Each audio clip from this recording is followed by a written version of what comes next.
Multiplayer definitely is at the centre of Crackdown 2. Non-stop crazy action. It's a very physical game. You can ram people out of the way and it flips them up and they spin off into the sky. With plenty explosions. Just general awesome action all round. Picking up vehicles, throwing them across the road. A multitude of weapons at your disposal. If you can break it off, you can use it and you can hit people with it. It can just cause complete devastation. We just thought, right, well, let's go all out. Let's give them as much as we possibly can. In order to make things clean, you destroy everything. You know, fire cleans all.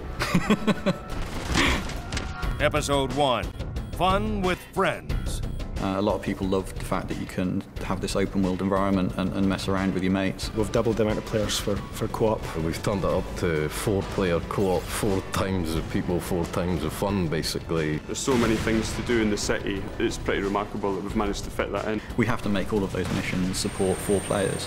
And not only that, we have to make sure that those missions are supported for 4 players playing 4 different missions scattered around the world of Pacific City.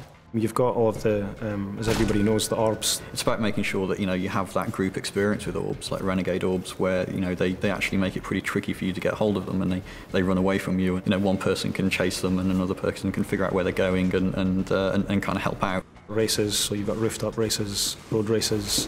You've got all the achievements in the game as well, and there are a bunch of stats that we track that also go on leaderboards. I'm getting excited, citizen. Must remain composed.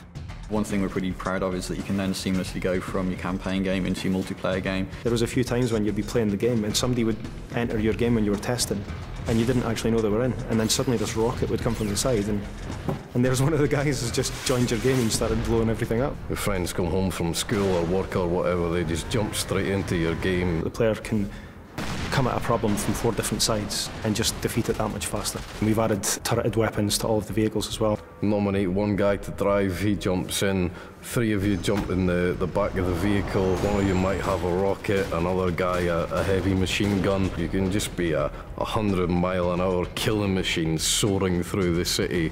It's awesome. It's really down to the player to try and figure out tactics and strategies to use co-op gameplay. You can decide to ignore any direction you've been given and just mess around, do what you like. And we've added in the 16-player PvP. We support up to 16 people in the online game, and that's varying on different game types. At the moment we've got 3 different game modes: Deathmatch, Team Deathmatch and Rocket Tag. Rocket Tag's a little bit different. Basically, you've got to carry the orb for as long as possible, and the longer you carry it, the more points you score. Everybody's chasing one guy, rather than it being kind of everybody against everybody. It's a lot more over the top than what's around at the moment. We want people to play it as long as possible and really create, you know, a community for Crackdown. What I describe as one way of playing the game, someone else is going to say, oh, I'm not sure about that, but will have a completely different and brilliant experience than somewhere else in the game. So, I mean, there's so many different aspects, and we've tried to cram a lot in Crackdown 2 and just hope that you guys enjoy it. Brace yourself, man. It's going to be a wild ride.